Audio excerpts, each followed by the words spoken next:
भैया छुरी कसाबी की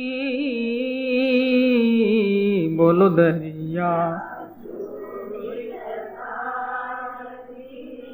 पारस पर से आए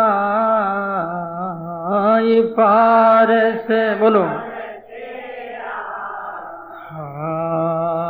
लोह पलट कंचन भया बोलो लोह पलट आमिष भकाहन जाय बोलो आमिष जय सिया राम जय जय सिया राम बोलो जय सिया राम जय सिया राम जय जय सिया राम जय सिया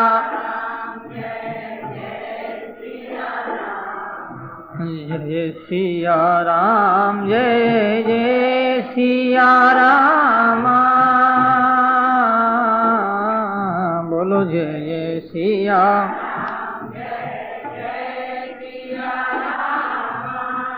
जय सिया राम जय जय सिया राम जय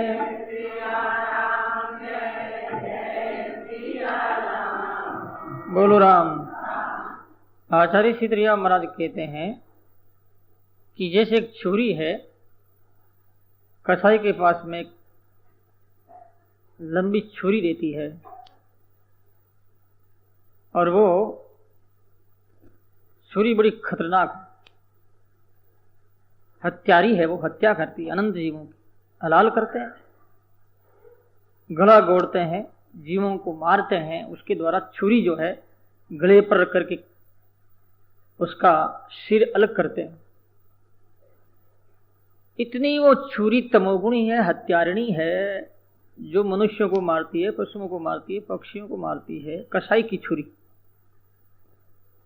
पारस पर से ऐसी जो छुरी है और पारस का स्पर्श होती वो सोना हो जाती है, आमिष भका न जाए। लोहो पलट कंचन भया, आचार्य ऋषि कहते हैं लोहो से बदल करके सोना बन गया। वही छुरी ऐसी सोने की हो जाती है ना, फिर वो जो है मारने के नरम हो जाती, पीली है ना, नरम हो जाती, नरम से कटता नहीं कोई। फिर वो छुरी हत्या के उपयोग में नहीं ला जा सकती। हत्या के उपयोग में कब आएगी? जब वो लोहे की हो। पारस का स्पर्श होते ही छुरी सोना की बन गई तो कोमल हो गई, पीली पड़ गई, रंग बदल गया, नरम हो गई, उसका स्वभाव में बदलाव आ गया। तो आचार्य सिद्धरिया महाराज कहते हैं कि ऐसे ही सदगुरु जो है वो पारस के समान है। जैसे पारस सोना करती लोहे को, ऐसे सदगुरु शिष्य को संत बना देते हैं, शिष्य पापी को धार्मिक बना देते हैं, और निकम्मे आदमी जो कोई भी काम का नहीं है उनका उपयोग सिद्ध कर देते हैं, जो उनको उपयोगी बना देते हैं। ये गुरुदेव की महिमा है, उनकी कृपा है कि यदि कोई हम गुरु का संग किया जाए, महान पुरुषों का संग किया जाए, तो जैसे पारस सोना बनाता है लोहे को, इसी प्रकार सदगुरु ऐसे हिंसक जीव को संत बना देते। ध्यान वृक्ष सुने आप। एक बार आचार्य सिद्धरिया महाराज राम सागर में ध्यानस्थ बैठे हुए अपनी योग मुद्रा में स्थित थे। उस समय एक कोई चैन राम नाम करके पारधी जो व्याध था, मरे हुआ हिरण अपने खंधे पर रखे हुए और दौड़ता हुआ आया, आकर के हिरण को नीचे फेंका, फेंक करके पानी पिया। पानी पीने के बाद में तुरंत जो है उसकी दृष्टि महाराज सिंह के स्वरूप की ओर गई। आचार्य सिंह का देदीप्यमान शांत ज्ञान मुद्रा में बैठी हुई इसी स्थिति को देख करके उनके मन में आया, ये साधु असली है कि ढोंगी है, और यदि ये संत असली है, मेरे मृग को जिंदा कर दे, तो आज से मैं कबूल करता हूं कि अब मैं हत्या नहीं करूंगा, मैं ही संत बन जाऊंगा। ऐसा उसने एक संकल्प किया। ध्यान वृक्ष ने मृग मरा हुआ पड़ा है, आचार्य सी आंख मूंदे हुए ध्यान कर रहे हैं, और वो मरा हुआ मृग को देखा था इसी ने। उसने ऐसा कहा और कहते ही महाराज आंख खोल दी। कैसे आंख खोली, किसने खुलाई, वो तो परमात्मा जाने। तो आंख खोलती देखा मरा हुआ हिरण एकदम उठ करके खड़ा हो गया और हिरण वो भाग गया। चैन राम पारधी आचार्य सिद्धरिया महाराज के चरणों में गिर गया। त्राय माम पाय माम, मेरी रक्षा करो गुरुदेव, मैं आपकी शरण में आया हूं और मुझे शिष्य बनाओ। आचार्य सिद्धरिया महाराज ने कहा, भाई शिष्य हम नहीं बनाते। क्यों? तू पारधी है, व्याध है, जीवों की तो हिंसा करता। हिंसक लोगों को हम राम नाम का उपदेश नहीं देते हैं, चेला नहीं बनाते हैं। तेरा जीवन साफ सुथरा होता, व्यसनों से रहित, अहिंसक जीवन, करुणामय जीवन होगा, तब हम तुमको उपदेश देंगे। रोने लग गया महाराज। ये गुरुदेव, मैं आज से प्रतिज्ञा करता हूँ और सौगन खाता हूँ, अब मैं हिंसा नहीं करूँगा, गलत काम नहीं करूँगा, अब मैं आपके चरणों में आया, मैं सदा सदा के लिए साधु बनना चाहता हूँ। फिर आचार्य सिद्धरिया महाराज उनको उपदेश दिया। महाराज वो चैन राम पारधी है, नागपाड़ में जाकर के भजन किया उसने, और आखिर में बीमान आया तो उसने कहा, गुरुदेव की आज्ञा के बिना मैं स्वर्ग नहीं जाऊंगा, बैकुंठ नहीं जाता। पार्षदों से बोलता, वो कौन? चैनराम पाल, जो व्याध था, जिसने हजारों जीवों की हिंसा की। ऐसे व्यक्ति के लेने के लिए विमान आया है। विचार करो, पाप बलवान है या राम का नाम बलवान है? राम का नाम। एक राम का नाम ले लिया, पाप की ताकत नहीं है उसको नरकों में भेजे। विचार करो आप। तो फिर वो जो है पार्षद भगवान के, उसको विमान में बैठा करके रेन लाए। रेन आकर के गुरुदेव महाराज को नमस्कार किया, परिक्रमा की है, गुरुदेव मैं जा रहा हूं, ये आपकी कृपा। विमान में बैठ करके वो स्वर्ग में गया, उसका भला हुआ। तो इसका तात्पर्य क्या, आप ध्यानपूर्वक सुने। ये भी एक धर्म है, व्यवहार भी एक धर्म है, परमार्थ भी एक धर्म है, पति पत्नी एक धर्म है, भाई भाई का भी एक धर्म है, पिता पुत्र का भी एक धर्म है। लेकिन कभी वो अधर्म हो जाता है। ज्ञान वृक्ष में आज वो धर्म में कल अधर्म हो सकता है, आज सत्य कल असत्य हो सकता है। मीरा ने जीवन में ऐसा एक संकल्प लिया कि मेरे जो पति वो परमात्मा है। तो मीरा के जीवन में आप जानते हैं, जीवन के बारे में देखा भी होगा, पढ़ा भी होगा। देखा तो क्या पढ़ा होगा, संतों को प्रवचन करते जरूर आपने देखा है। तो मीरा के मन में एक दिन आ गई बात कि लोग कहते हैं पति पर धर्म रखना चाहिए, भाई का कर्तव्य का पालन करना चाहिए, माँ बाप की बात माननी चाहिए। अब क्या करूं? मीरा का एक भजन है, उसमें मीरा ने गाया भी है कि मैं क्या करूं। गोस्वामी तुलसीदास जी महाराज को उन्होंने एक लेटर लिखा, पत्र लिखा। तो उस पत्र में उसने लिखा कि गुरुदेव मैं क्या करूं। तो गोस्वामी जी ने कहा कि तजिए कोटि बेरीसम, जद भी परमस नहीं। तो तुलसीदास जी ने उदाहरण भी दिया, प्रहलाद ने पिता का त्याग कर दिया, भरत ने मां का त्याग किया। जब भक्ति का विषय सामने आता है, राम के साथ में संबंध का विषय आता है, ऐसे समय में सब कुछ छोड़ दिया जाता है, सब त्याग कर दिया जाता, कोई पाप नहीं लगता। ईश्वर सर्वोपरि। वशिष्ठ जी भरत से कह रहे हैं कि भरत बाप की बात माननी चाहिए, तू तेरे पिता की बात मानेगा तो राज कर तो तुम स्वर्ग में जाएगा। लेकिन भरत ने बात नहीं मानी। पिता शांत हो गए दशरथ जी महाराज, और वो कहते हैं कि पिता की बात मानो, क्योंकि पिता राज देकर के राज देने का संकल्प किया था। वो शांत हो गए, मर गए हैं, राम वनवास गए हैं, तो पिता की आज्ञा का पालन करना चाहिए। भरत ने पिता की आज्ञा का पालन नहीं किया, पाप लगना चाहिए। पाप लगा क्या? नहीं लगा। और संसार में मां के समान और किसका प्यार, मां के समान पूजनीय कोई हो सकती है क्या?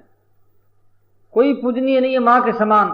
तो भरत ने राम के वनवास जाने के बाद, दशरथ के मरने के बाद कैकेयी को कभी मां शब्द से संबोधन नहीं किया। ये मेरी मां कैकेयी, कभी नहीं। महारानी करके कहा है उन्होंने, कैकेयी शब्द से संबोधन किया है, लेकिन मां शब्द को छोड़ दिया। यदि राम से कोई संबंध छुड़ाता है तो सबसे सर्वोपरि यदि कोई प्यार है तो ईश्वर के साथ है। ईश्वर की जब हम तुलना करते हैं जगत के साथ तो कोई मर्यादा नहीं, कोई पाप नहीं। वो सत्य भी असत्य हो जाएगा, वो धर्म भी अधर्म हो जाएगा यदि हम ईश्वर को छोड़ दिया और सबको छोड़ दिया और ईश्वर के साथ संबंध जोड़ दिया, सदगुरु के साथ में शरणागत हो गए, तो हमारा जितना ही जो है ना अधर्म, वो धर्म के रूप में बदल जाएगा। आगे ईश्वर है। इसलिए व्यवहारिक जो सत्ता है, व्यवहारिक सत्ता भी एक दिन मिटने वाली है। परमार्थिक सत्ता वो सही सत्ता है।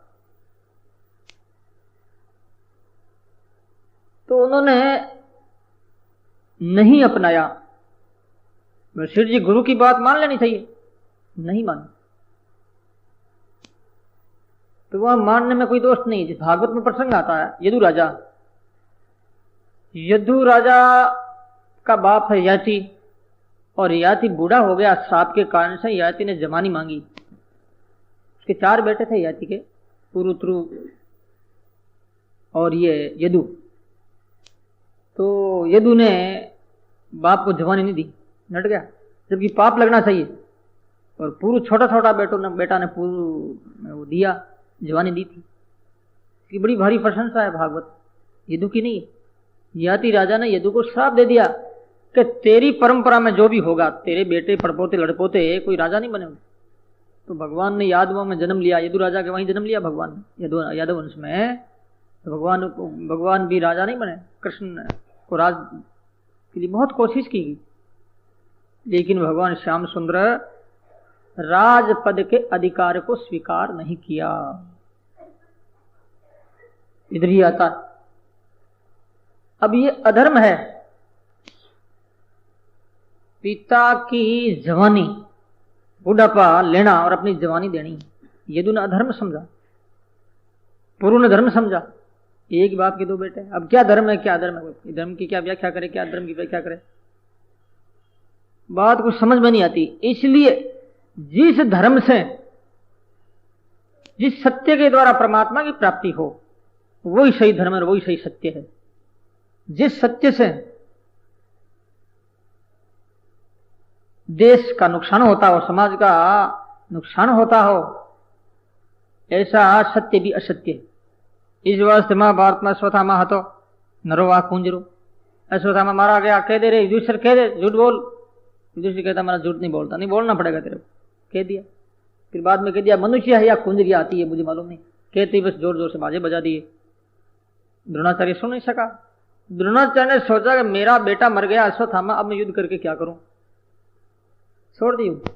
तो ये असत्य भी सत्य हो गया। इस वास्ते सबसे जो सत्य है वो क्या है, सत्संग सदगुरु का आश्रय। इस विषय में यदि कोई मानव बीच में आता है, व्यवधान डालता है, तो उसका त्याग कर दिए तो कोई भी पाप नहीं लगता। गोस्वामी तुलसीदास जी महाराज ने कहा कि तुम चिंता मत कर, कोई तेरे को दोष नहीं लगेगा। तजिए कोटि बेरी सम जदपि परम नहीं, वो नहीं, वो तो क्या राम के समान सन्ना इसने संसार में और कौन होगा रे भाई, वो सच्चे से नहीं तो वो है। तो प्यारे भाई और माताओं, आचार्य श्री दरिया महाराज कह रहे हैं, तो ये पारधी जो था, महाराज जी का शरणा लिया, आश्रय लिया उसने, तो विमान आया है और विमान में बैठा करके उनको बैकुंठ में ले गए महाराज। ये पारस की जैसे महिमा है, ऐसी सदगुरु की महिमा है। पारस तो सिर्फ लोहे को सोना बनाती है, लेकिन पारस पारस नहीं बना सकती। सदगुरु अपने जैसा बना लेते हैं। पारसी और संत में बोलू, पारसी और संत में बहुत अंतरो जाने है, बहुत वो लो कंचन करे,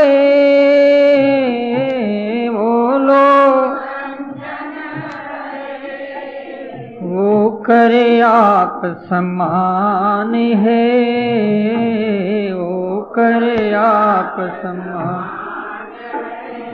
वो करे आप समान है, वो करे आप समान। बोलो राम। पारस और लो में बहुत ही अंतर है। वो सोना करता है, लेकिन संत है अपने जैसे ही वो बना लेते हैं।